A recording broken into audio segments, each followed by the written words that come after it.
Hello and welcome to my first 3D tutorial for the Nintendo DS. Hopefully I will be able to explain how to set up a simple project and what's actually going on, and a few bits and pieces about 3D in general. So let's get into it.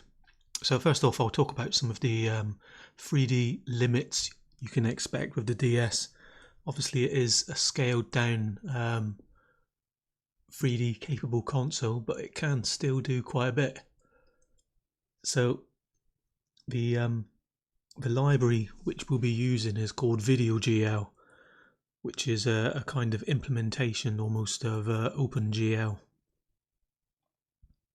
So a big thanks to the Devkitpro team for adding that in. So when we work with 3D, normally it is only supported on the main engine, although you can create effects so that you can kind of get it on both, but obviously this will have a big performance hit. So for all the tutorials that I'll be doing, I'll purely be concentrating on using the main engine. So usually we would only use background 0 for the 3D layer, if you like. We kind of lose one background layer when working in 3D, which is fine. There's more than enough really. So one thing to note is when we do work with 3D, we will now be assigning video banks for the 3D engine, as well as maybe giving some to the 2D engine for various layers, depending on what backgrounds you want. You can obviously still have the tiled layers or the bitmap layers, but you'll just have to share the video RAM with the 3D engine, and then just like you did with changing the priorities for the other background layers to change the draw order for them, you would have to do the same with 3D as well. So you can have like one 2D layer above the 3D engine, which I frequently do, and I will be in all of the demos that I do. I usually have like a tiled layer above, which allows you to have a nice like heads-up display and give you some sort of debug text when you're doing stuff. Or you could have a bitmap screen instead, and you can also have one of these as like a background as well behind the 3D scene, which is good. Normally you in most 3D games you would have to, when coding on the desktop, you would have like a skybox or a sky sphere or something like that, whereas we don't need to worry about that, as the DS can just draw to a bitmap for us and have that in the background. So the 3D engine itself has some of its own RAM in place for drawing 3D shapes. It has 248K in there. We won't actually touch any of that ourselves. This is all handled in hardware for us, so we don't even have to worry about that. So when working with 3D and we want to use textures, which is the name for using images in 3D as like a wrapper around 3D models. Again, just like with the normal 16-bit images, the texture sizes we use now must be a power of 2 in size. So they can be 8x8 up to 1024 by 1024. However, these textures obviously will require you to use VRAM banks. So like we did before, you have to now decide who's going to get the banks of video RAM to use. So if you want textured objects, you're going to have to pass over some of the banks to the 3D engine, as well as having a bank available for a 2D engine if you're going to use it. So if you're going to use the 2D engine on the top screen, then obviously you'll still need to give it a bank, or you could just not do any 2D on the top screen and instead have all of your output on the sub screen. Again, you still have to give a bank to the sub screen, just as we did with the various 2D demos. So one thing to note is there is a baked-in limit on triangles you can draw of about 2048. I think it's less than that, but this is the sort of like cap, if you like. The reason for this is obviously there's this is the amount of memory set aside for working with these shapes. So there's a limited space that you have depending on how much detail you have for your triangles will depend on how many you can actually have, so that's something to bear in mind. So I'll now go into some other sort of 3D info here. So to create 3D on the DS, we'll be making use of the VideoGL library, which is part of the Devkitpro library for the DS.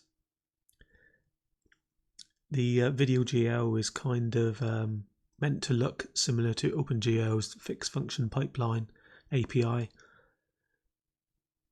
If you're familiar with that, then you'll know what that means. I'm not going to go into any more detail on that here. Basically, all it means is that not all of the commands for OpenGL are obviously supported on the DS.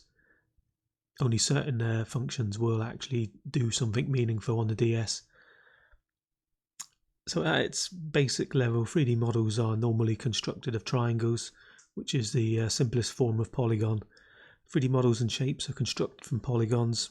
You've got an example of them here. So a triangle is the most simplest polygon, which is three like points connecting to create like a filled shape here, and then a four-sided one, a quad in this case, for a rectangle or a square, and anything larger can be like 5 and up.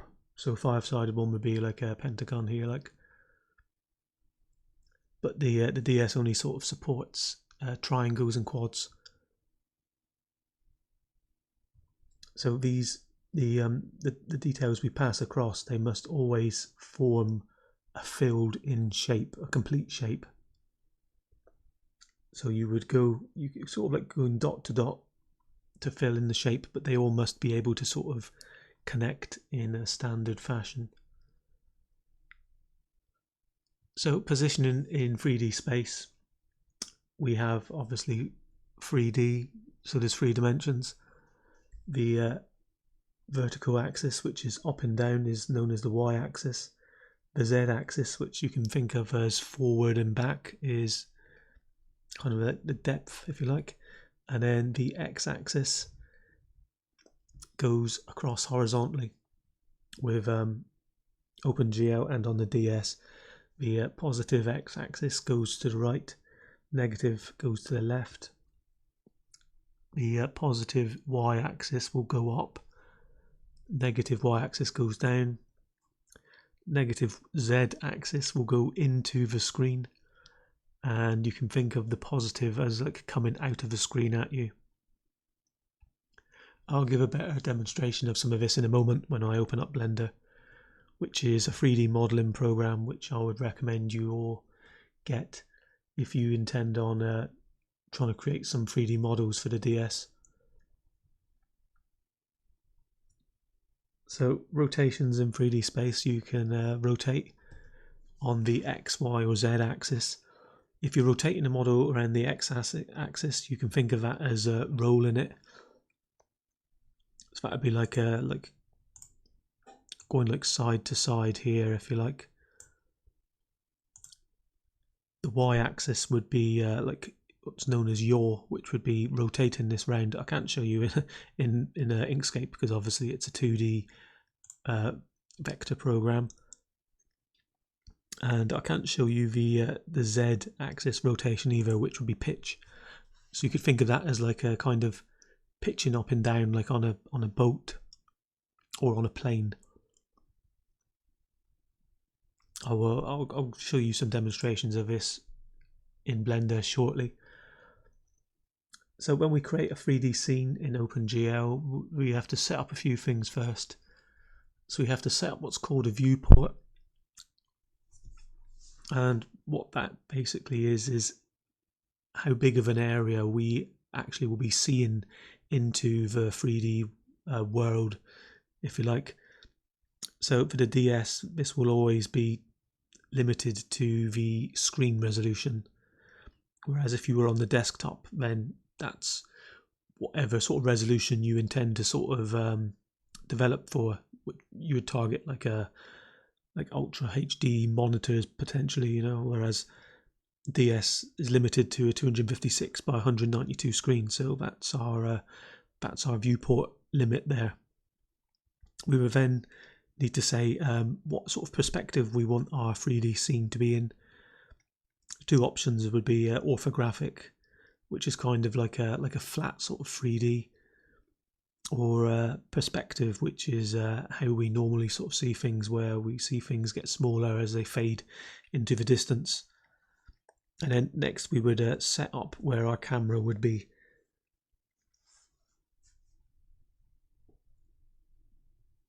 So I'll go into how sort of simple shapes are drawn before I sort of dive into showing you some things in Blender which might actually make loads of what I've been saying here clearer. And then I'll jump into the code and show you first off what the demo actually does, and then show you the key sort of parts with it. So all shapes in OpenGL are created from points known as vertices. These points are positioned either in local 3D space or global 3D space, which you can think of as like your game world space. Local space is kind of relative to the actual shape you are working on. Normally you would have the shape sort of positioned locally at the sort of center of the shape, and then you would sort of extract and extrude out from that center there to sort of scale and sort of size it. Again, I'll try and clear this up in a moment. So these points are then connected together to create like a filled triangle or a quad. They should be drawn in a counterclockwise direction in OpenGL.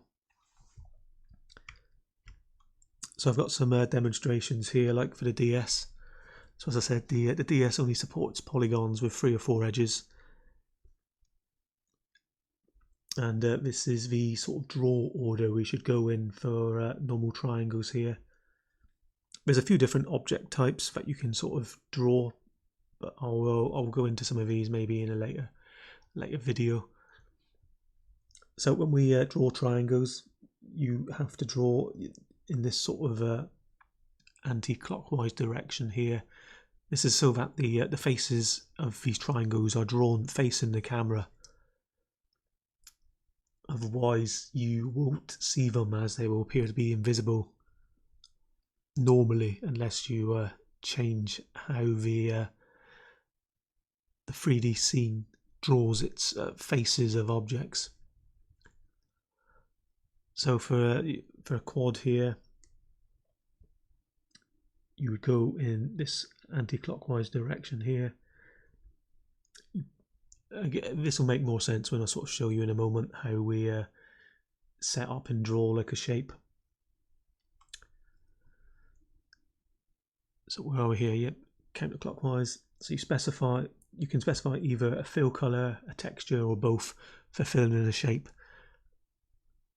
I'll pretty much be I will be specifying a color, but you won't notice the color.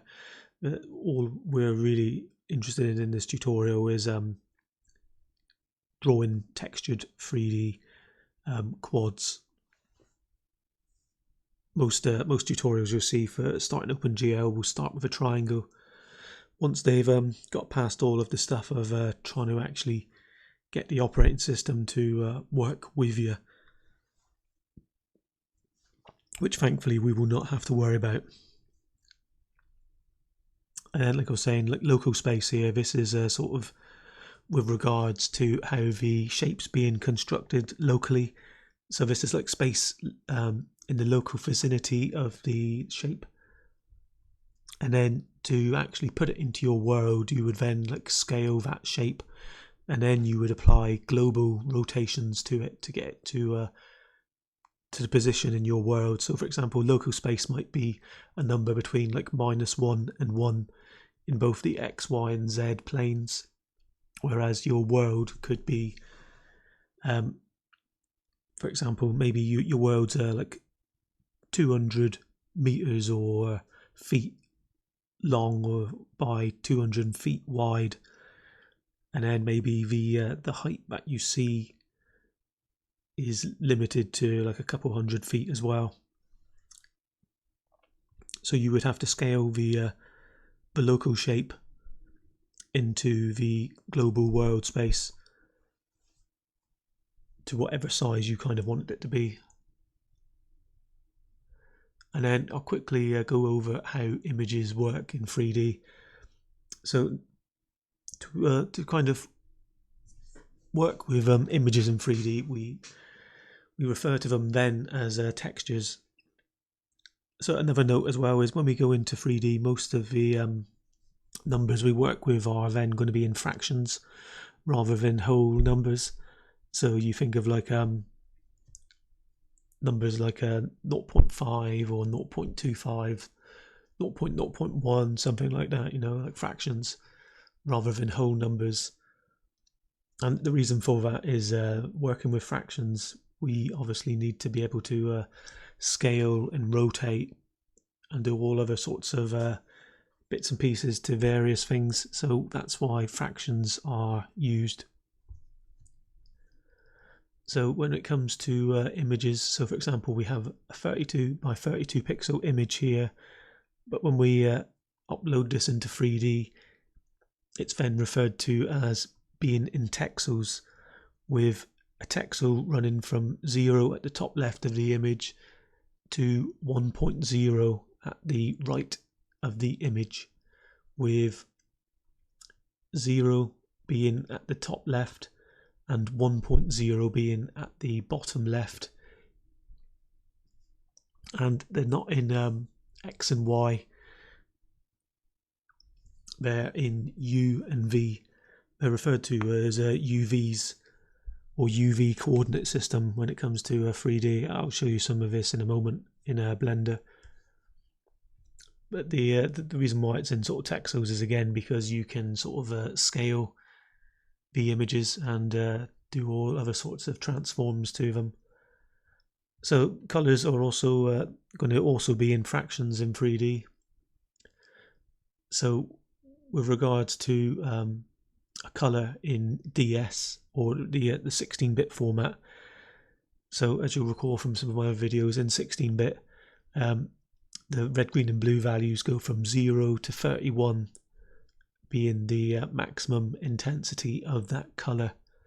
So if we had a color 31 red, 15 green and 0 blue, in 3D that color would be 1, 0.5 and 0 as floats. So a float is the floating point number variable type in C. So like I said, 1.0 would be the sort of maximum brightness of a color, and 0 would be the minimum, or like black. So I think that's all I wanted to go over in the Inkscape sort of slide here. So I'll save this and close it. And then what we'll do is we will jump into Blender here, which is a 3D modeler.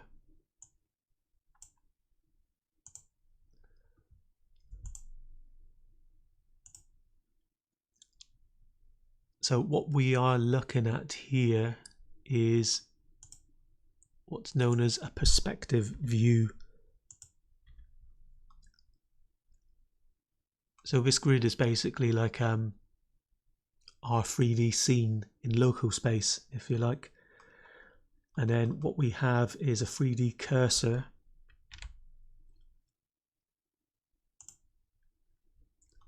at the center of our scene at 0, 0. If I zoom in here, you'll see that we have a cube here, and then you have like a dot. That dot is starting at the origin of the local world. So here's our starting of a 3D model here. So if I change into edit mode here, you can see that this shape is constructed of vertices or points, and then this is a quad here, and these are all quads or faces of this shape.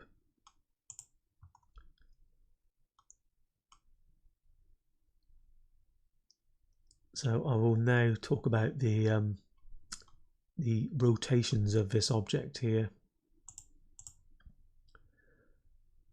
So one thing to note with Blender, which is very strange, is why they have the Y and the Z axis flipped for some reason. It's just something that seems to have always been here. So if we were to rotate this shape around the X axis, this is pitching here, it's kind of pitching from left to right.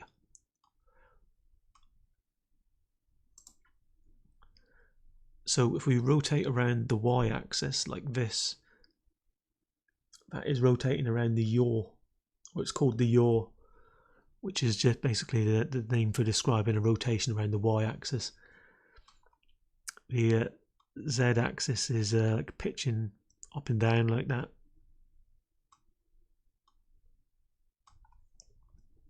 And then if I show you what texture mapping is, in fact what I'll do is we'll get rid of that actually. We'll adopt a top-down view.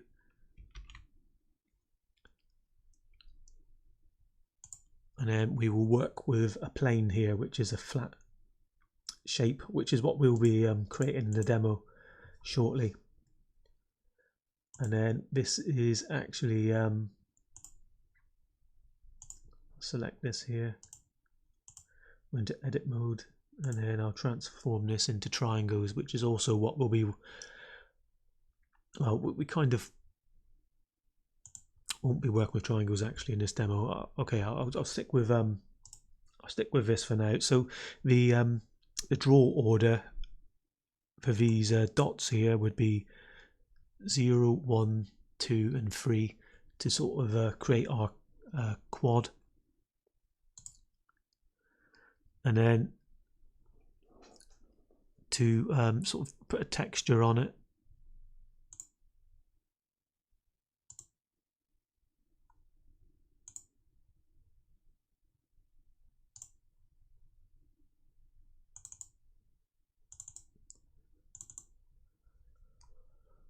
I've got to be careful now what I actually open up. We'll use this one because this is the easiest one to explain.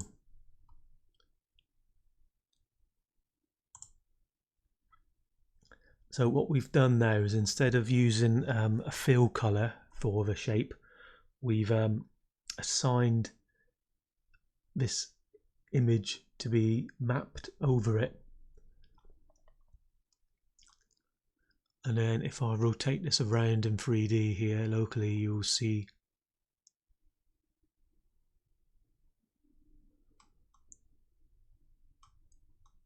so this is rotating in the X axis there, and then Y would sort of Y would actually make it sort of spin round. I can't kind of show you properly here.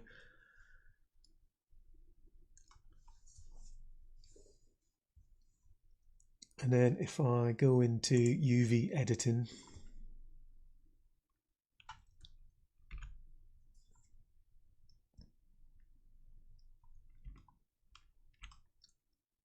so when we are assigning like a texture to an object, you kind of have to think of the object as if it's been sort of like stretched out. with a quad, it's nice and easy. You can think of the top left of the shape as being 0, 0 to 1.0 with the image, and then the bottom is 1, 1 of the texture. So if I edit some of these and move it around here,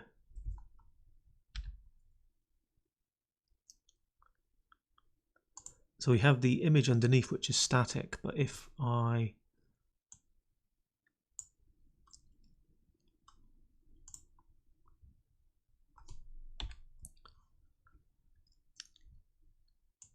so this is one of the vertices here. If I move that around,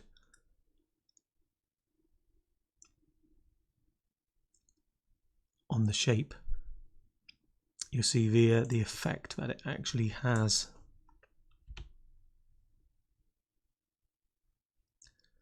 Where we're only sort of drawing select parts of it.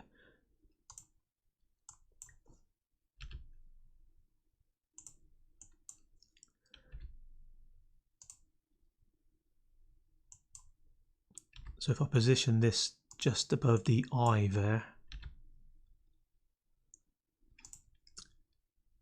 so these are texel units now. So these texels here would draw just this part to the plane or quad. So this is the kind of stuff we'll be doing in the demo shortly. So you'd use a 3D modeler to sort of construct models. They're normally just constructed out of triangles or quads. In our case here, this is a simple quad. I'll go into a later demo how we can export models from here and convert them into a format that the DS can work with. So this is kind of it for the Blender part here. Hopefully this might have been some use to kind of understand what's going on here. So when we move around a model in or a shape in the 3D world, we are doing what's called translating it, as in you're moving it around. It kind of doesn't help that the axes here are the wrong way around to what I'm describing in the OpenGL demo. Anyway, I think this is enough for here. So I'll now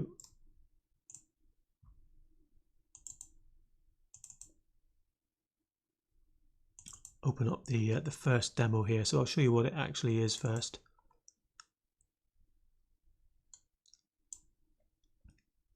So we have a few different quads here, like these are all textured quads being drawn. I'll go over how this is done in a moment. And then you can use the D-pad to move around with, which buttons is it? I've got two buttons, X and B, to sort of move the camera up and down. There you go.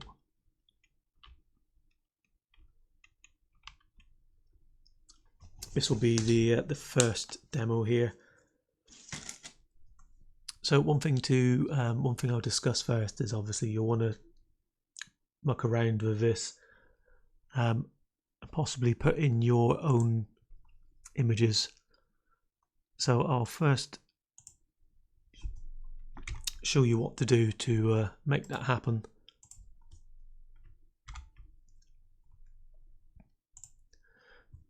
So wherever you've got some images you want to sort of use,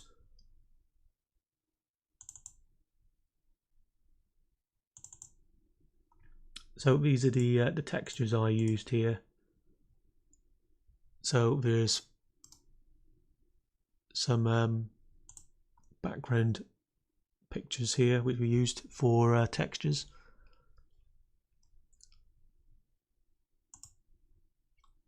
Here you go. So I'm working with 16-bit images here. So when we export these, you want to make sure that these are limited to a power of 2, like I was saying before. And then when we convert these in my graphics creator, make sure you export them as being tiles 32 by 32 in size. This is because when we upload these textures, we are literally going to upload square parts of the data into the video RAM. If you upload it as one image like this, it will all be garbled, as in one texture will contain lines of all 3 images. So you need to make sure that you export your images set to the correct sort of tile size. What I mean by that is, just jump into here a minute. My graphics converter here, so you'll need to make sure you're in 16-bit mode there. Set it so that it gets the color palette from the actual image. And then what you would do is drag and drop your shape in there. Make sure you set up the tile size there. Put an ID in there as well if you want, so that each image is kind of, all of its pixels are grouped in sets of 32 by 32 for easily uploading texture parts. The reason why you want to do it this way is because it makes animating textures a lot more easier as well. And it also means you can kind of create like sprite sheets as well, as long as all of the sort of images on that sprite sheet are the same sort of size. As you can see here, this one here is larger. That's a 64 by 64 texture there. And then the girl also uses 32 by 32. Like I was saying, the images, when you bung them into 3D, they're treated as what's called texels, which is a number between 0 and 1. Therefore, you can change the image size up to the maximum size, and the 3D model being drawn with that image won't know any difference. It just means that you'll have like a higher sort of detail. So when you export, make sure you save it as 32 by 32 there, or whatever size textures you intend to be working with there.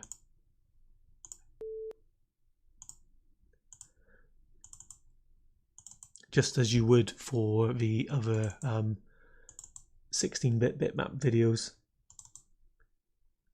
And then when you open this up in a text editor,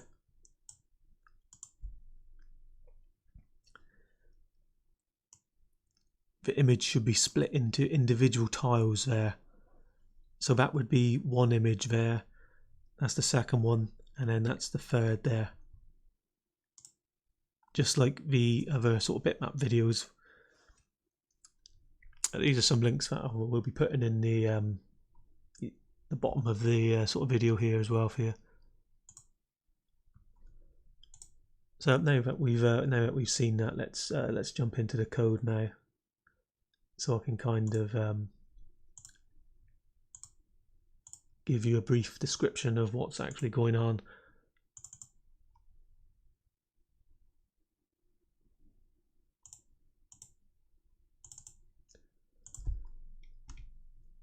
So as I was saying in the beginning of the video, when we're working with 3D, we need to assign the 3D engine some texture memory. Here we've assigned one VRAM bank to the main background, and we've assigned one texture bank to the 3D engine. You can obviously put more in if you want. So if you recall from the image on the slide which showed the VRAM banks, you could put VRAMD as texture here,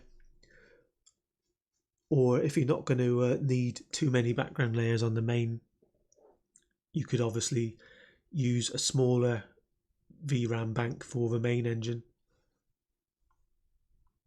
So to set it in 3D, you just using the video set mode, we're using mode 0 and we're setting it to 3D. One thing to note here is what we've created here is we have a 3D scene manager now, which I always call Scene 3D or just S3D for short.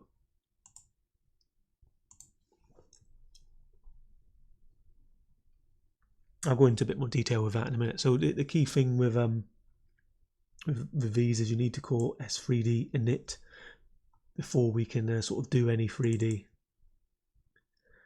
And then the key thing that has to happen first is you have to call GL init to turn on the 3D engine. So this is some of the core sort of code I'll go through here.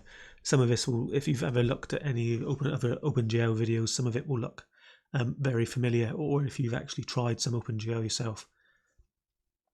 I would also recommend that you check out, if you've not already, the various demos that come with Devkitpro for the DS. If you go into graphics, there's a whole load of them in 3D here. So this won't make any sense to you here, but basically, I assume it's a guy. This guy here, he has a load of Legacy OpenGL tutorials. I'll give you a link to some of that. And these various demos here are based on some of the demos that he created on his site using Legacy OpenGL. So you can go through his site and maybe compare some of these demos against what normal desktop OpenGL has. Anyway, I'll go through what some of this is doing here. So we declare our viewport. Like I said, this is kind of like how large our camera's view will be into the 3D world. As we're on the DS, this will always be between 0 and 255 and 0 and 191, which is basically 256 by 192 in size, which is the resolution of the screen. Some of these are just taken straight from the demo code. So anti-alias and alias. This is enabled basically to try and make the shapes drawn look better. You kind of where there's like pixel lines, by having anti-alias enabled, it kind of blurs the pixels in with the background, if you like, to try and create like a smoother line. And then we have what's called a clear color setup.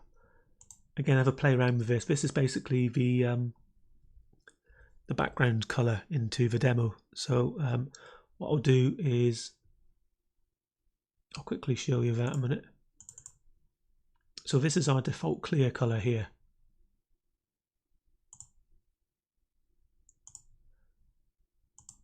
So what we have, if you hover above it, is we have red, green, blue and alpha. Alpha is the translucency value. I would leave that as 31, which is the maximum value for that, otherwise it will kind of be semi-transparent. So if we wanted that to be only green, then we could do that, rebuild that. It's okay, it's picked that up as an error. Basically, as I've said before in the other videos, for some reason it doesn't like the includes for these. But this is the main header file here, which I would advise you to check out, which has loads of details for what the functions are, what they expect. So one thing to note is the DS doesn't really work properly with floats. All of the 3D for the best performance works with what's called fixed point numbers, which is basically a conversion from a floating point number into an integer. I won't go into any more detail on that because this is kind of off scope at this time. I will go into more details with it later on in another video, but for now don't worry about that. This basically has all of this header file basically contains all of the core sort of functions. My 3D functions here just create like a simple layer for you to get some fun things happening from the very start without having to worry too much about what's going on underneath.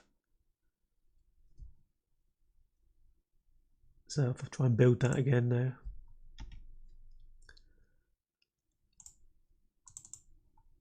So there you go, you see that the scenery color is now a green. So the clear color is basically the default color that the scene is cleared to.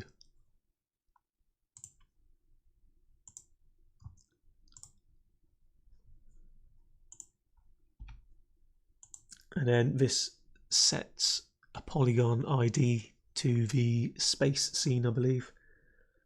And then this is just a depth value. We need to clear our 3D scene. And then this is the depth. I believe this is like the max depth. Some of the examples have like some comments from the Devkitpro stuff. And then we create our projection matrix, which I will not be going into. Basically, this command here is used to reset the sort of projection view, if you like, to a default setting. We then use this command here to set up the 3D perspective of our sort of virtual camera. So what we have here is the camera's field of view. I've set it to 70. Again, play around with this. So what I'll do now is I'll change that to 45. Build that again.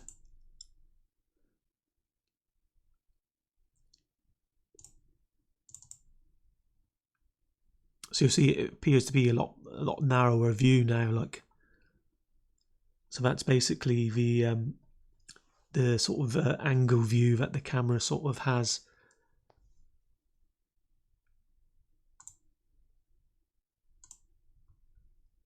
And then we have what's called the aspect ratio, which is the difference between the width and height.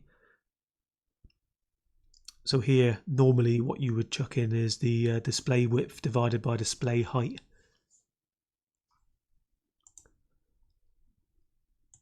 And then you would set up what's called a near clipping plane and a far clipping plane.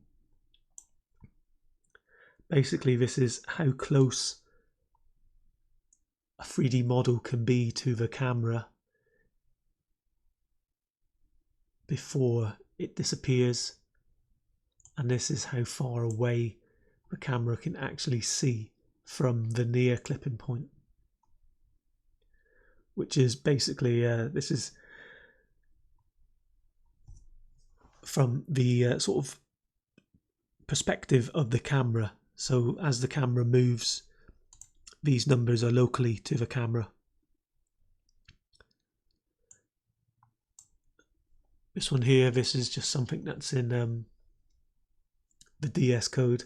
Not really sure why you need to call this, but this is in the other examples, so I've just put it in. These just set up some lights into the scene, like an ambient color. These are all out of scope of this tutorial, so I won't be going into any of these, but by all means have a muck around. This is kind of like the virtual light, if you like, into the scene. These are just copied over from one of the examples that come with Devkitpro again. Same with the material shininess. Some of these aren't actual normal OpenGL commands, like this one here. These are local to the VideoGL library here. And then this is a key command that you have to have in the DS to be able to sort of draw anything as well. You need to say how the triangles will basically be drawn. What things are the triangles affected by? This is what it kind of affects here. What this here means is if the triangle face is facing the wrong way, then draw it anyway. Normally this is not the case. If you swap this out like this, this is normally the default thing that you would want, and then you run it again, you'll see as they rotate away from the camera, they become invisible. And that's because normally the textured shapes are only drawn on one side. If you had like a whole 3D scene of like cubes or something, you wouldn't want the inside of the cubes to be drawn. You only want what the camera can see from the outside. So you would only want the front facing shapes or faces to be drawn, not the back faces. As we're only working with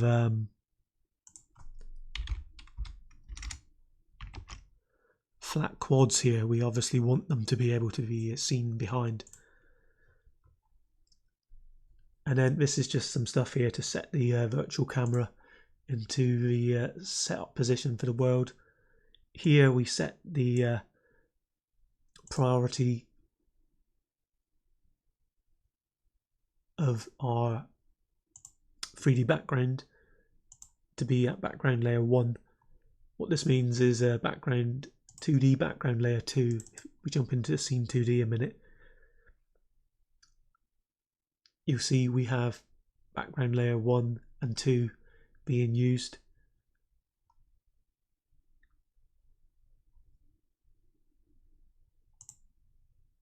So we want background layer 0, which is the 3D scene, to be below background layer 1. In fact, I haven't tried drawing anything to background layer 2. I don't think it would even be seen.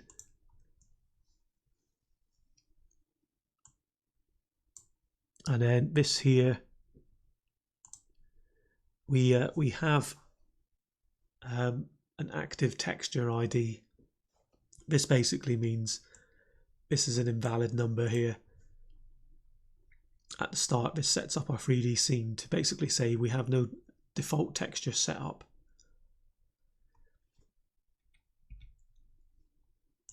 If I split these over here a minute, I'll go over what these functions actually do now.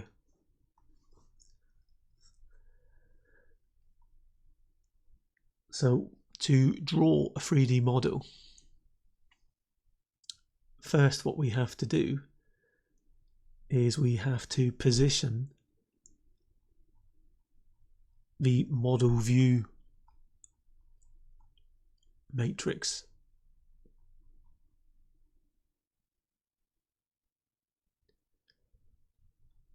So where have I put that?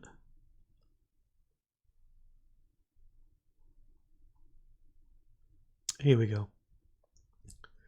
So the model view matrix thing here, this is what's responsible for moving around models in the 3D world.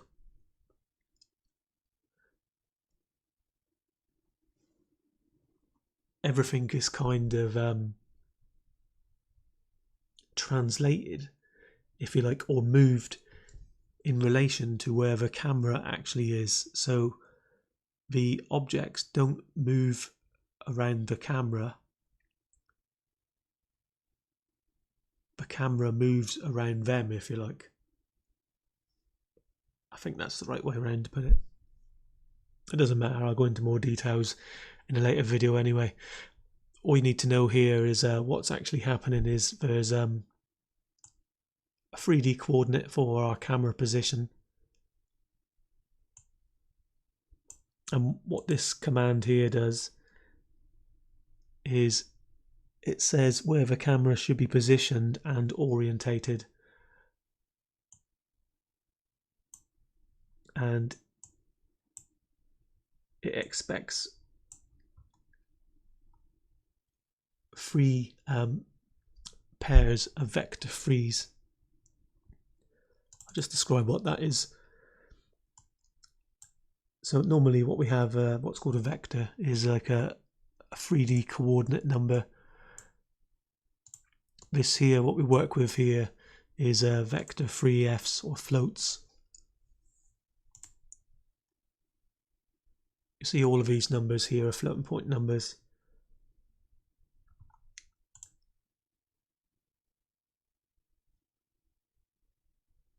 So what we have is we have 3, which are the actual position of the camera. And then we have 3 where the camera is actually looking. So in our case here, the camera is basically looking just down the z-axis there.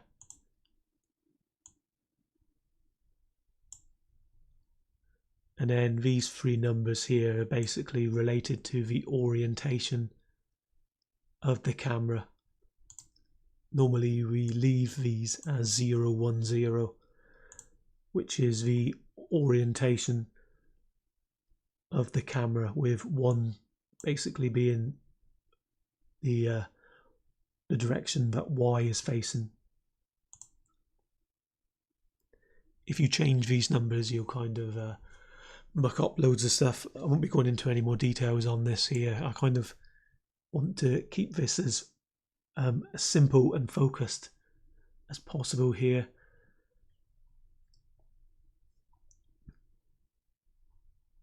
So the key things first is we have to move or position our camera first before we draw any other shapes.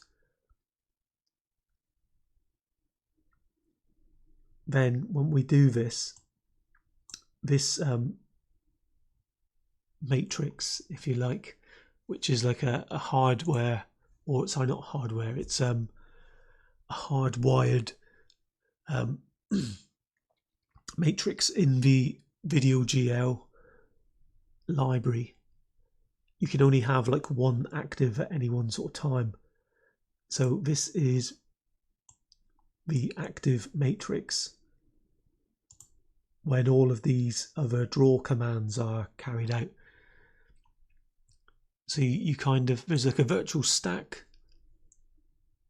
in VideoGL. So what we do is we push the active matrix, which would be the model view matrix, onto this stack first. And then we orientate locally to the camera. It's kind of like this is like an offset from the camera, if you like, into the world space. We then position where we wish to position our object, scale to the size of the world space we wish to use. World space is pretty much whatever you want it to be. It's kind of complicated to explain, but you will have to decide how big or how small everything will be in your 3D world that you wish to create. And then it's up to you to decide the sizes of things in relation to one another. So before you start drawing, what we do is we set a color. We say where we want our 3D shape to be positioned in the world, and we say how big we want it to be. Then we tell the library what shapes we wish to draw. This basically tells OpenGL what the data that we pass to it is supposed to relate to that it should be drawing. The key things to take away here are the texture coordinates. So when I showed you just now the creation of the plane or quad,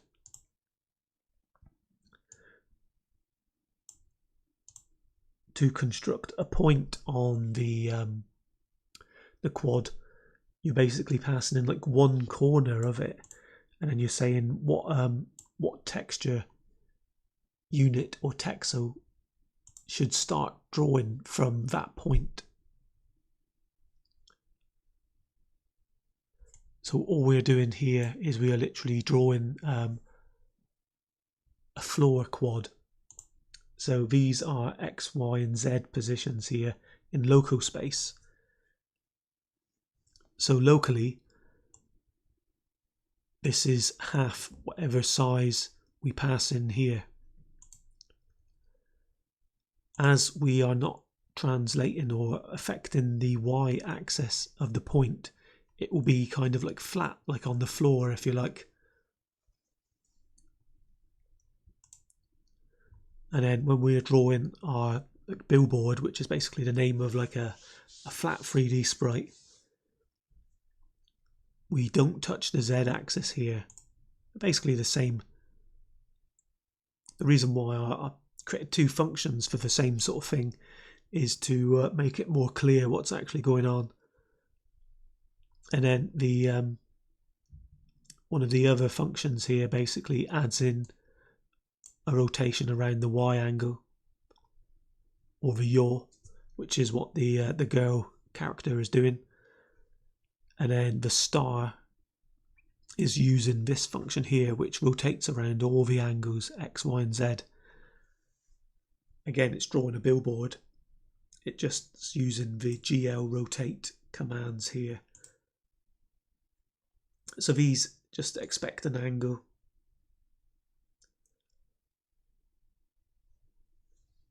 So some helper functions which I have in here is this one here, wrap angle. So what this means is you will keep an angle's range to be within 0 and 359. So if you think of like rotating around a circle, 0 to 359 degrees,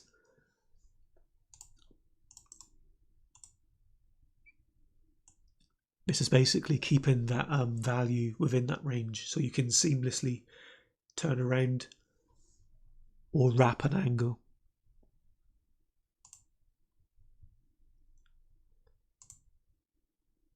So that's all for here. Like, again, play around with all this stuff. That's how you're basically going to learn loads of it. Like, so one important thing, after you've pushed a matrix and you finish drawing, you always call GL begin and then GL end at the end of your drawing, and then you have to pop that matrix back, otherwise you'll cause a crash to the system if you push too many onto it.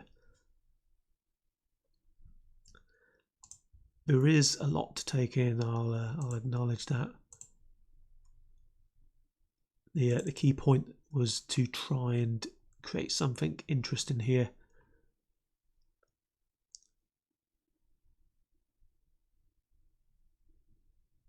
So the action module here is where we do everything here.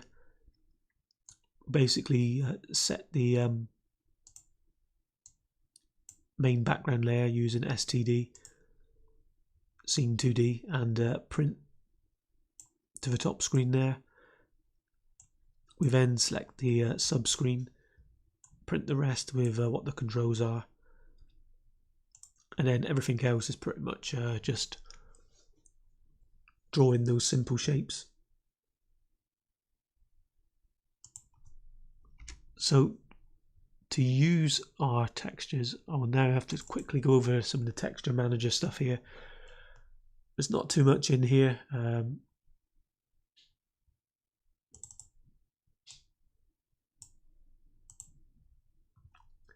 So you have to initialize this first. And then the only other sort of commands you'll need is to add in the texture. So the more textures you have, you'll have to change the numbers here. As you can see, this is a static array relating to these. So the more you add in, the more you'll need to increase that array size, and also potentially increase the amount of video RAM you give to the 3D engine. So you'll see at the start here we set up our 2D as we previously did, but then we have another function for adding in our textures.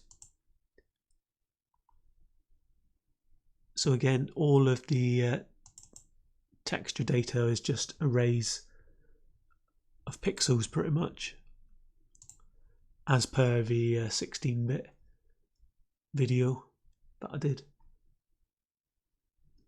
Now what we have to do here is we have to pass the bitmap data to the 3D engine basically, but we also need to say how big the image is and whether it uses transparent parts or not. So if you have transparent parts in your image, like the tree part there, the girl, or the star. So if I open that up again,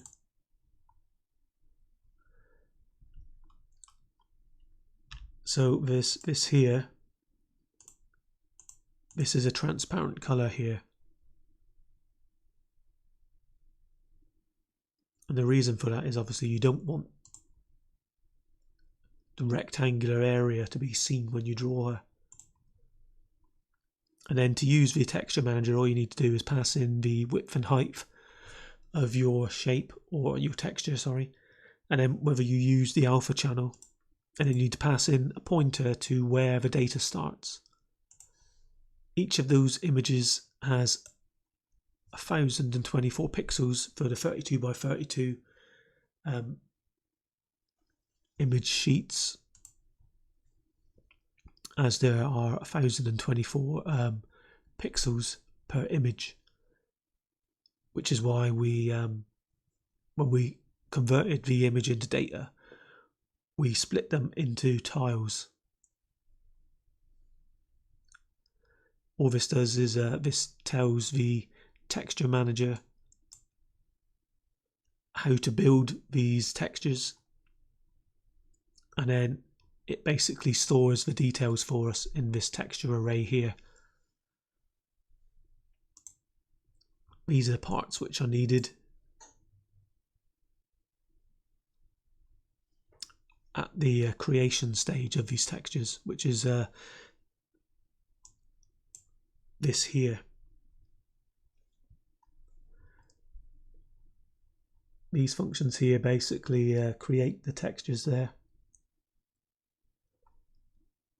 So if you look in the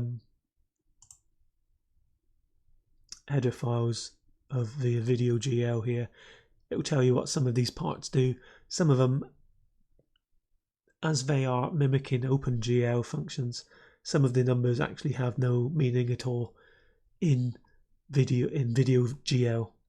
They're just there to make it easier for people who used OpenGL before to work with VideoGL.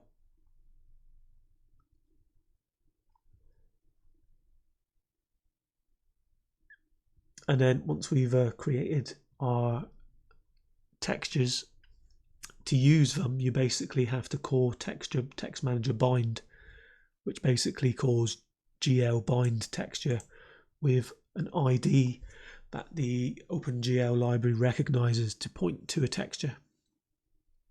Then every 3D model drawn going forward will be texture mapped with the currently bound texture.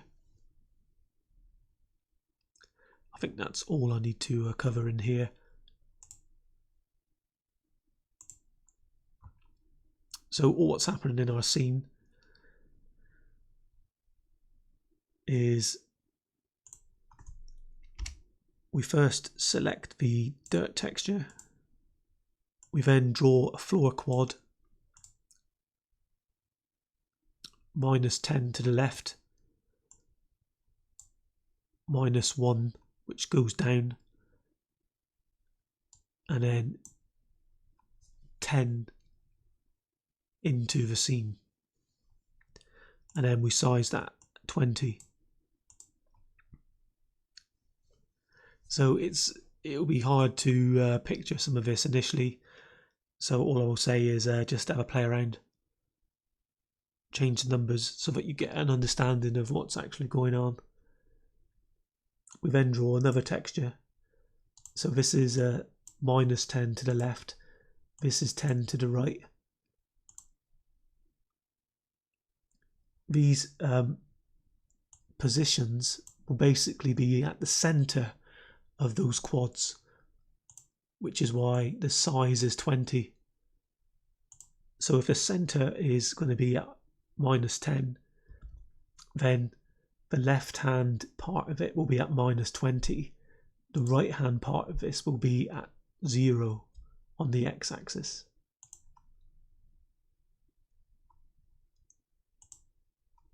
And then here what we are doing, we set up like an animation set for the girl frames. So if you look at the image again,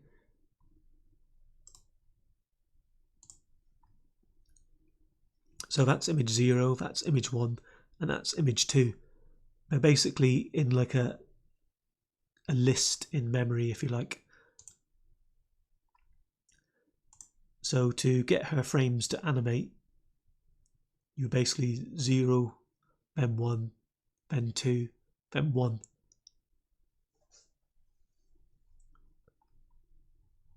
We set up an animation timer using the tick timer structure, which I've gone over in various other videos.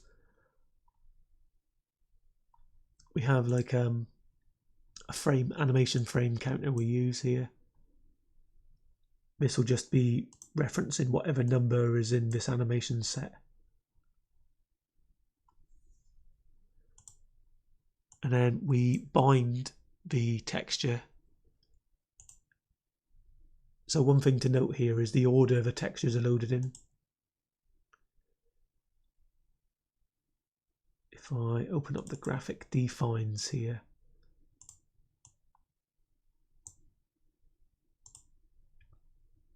you'll see I've included a texture ID for each of the images. So this ID is in regards to the order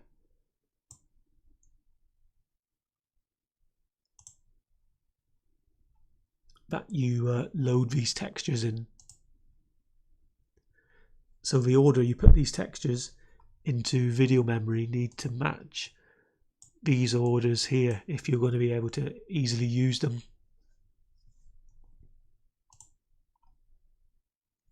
Like I have been here, see that we use this enum here,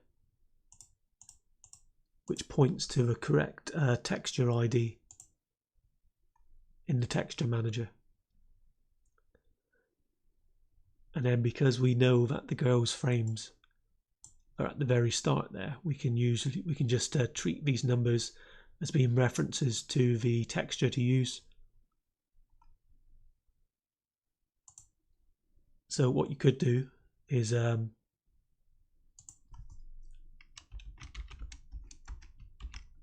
let's add another girl, shall we? So the first one's at 0. Let's put another one at -10, and then we'll have her at -8. Make her slightly smaller as well. Oh yeah, and we must change the camera's field of view back to 70 as well, so we can see her. Now if I build that again, and then we have a look, you'll see there's another one now, just behind, slightly smaller. And it was relatively easy to do that. All I did was just put a new one into the 3D world. So your 3D world is basically whatever you want it to be. Everything is sized to whatever you want it to be. Nothing is really relative to one another in this scene here. But if you were creating like a 3D level, you might say that all models might be scaled to one sort of size. If you think of the sort of 2D games, you remember that maybe they were 8x8 pixels limited or moved around in relation to like 8x8 pixels or 16x16 pixels. So you'll need to come up with like a size that you're going to move everything around in 3D and kind of stick to that sort of size. So you can add in, play around and add in a load of others. If you wanted something to be moved around with the camera instead of the camera moving around with the controls which are happening here, then you could just move the camera to a certain place and then change things in here to a vector free, which could be a character in your scene that you move around.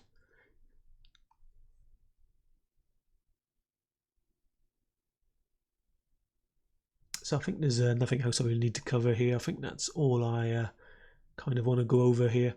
One key thing I'll go over before I sort of finish here. So here's the main loop. One additional thing you'll need to do before you basically wait for the vertical blank is tell VideoGL to finish drawing everything that you've told it to draw for that frame. And to do that, you call GL flush. So that's pretty much it for this video. Hopefully you'll find it useful to get you started. Yeah, there'll be loads of stuff to read up on. This is kind of just me sort of skimming over some of it. I think this is a more interesting start to 3D than drawing a coloured triangle. Hopefully you agree with me there. Like, yeah, this is it for this video. In the next video, I'll go over creating a proper first-person camera, and we'll draw some cubes instead of some flat planes. Maybe create like a virtual 3D maze with a few more interesting things going on. And then in the video after that one, I will show you how we can create models in Blender, and then I'll give you another program that I've created to convert those models into arrays that we can use in on the DS. Right, that's it for this video. I'll catch you in the next one. If you've got any questions, drop them below, and I'll try and answer them if I can.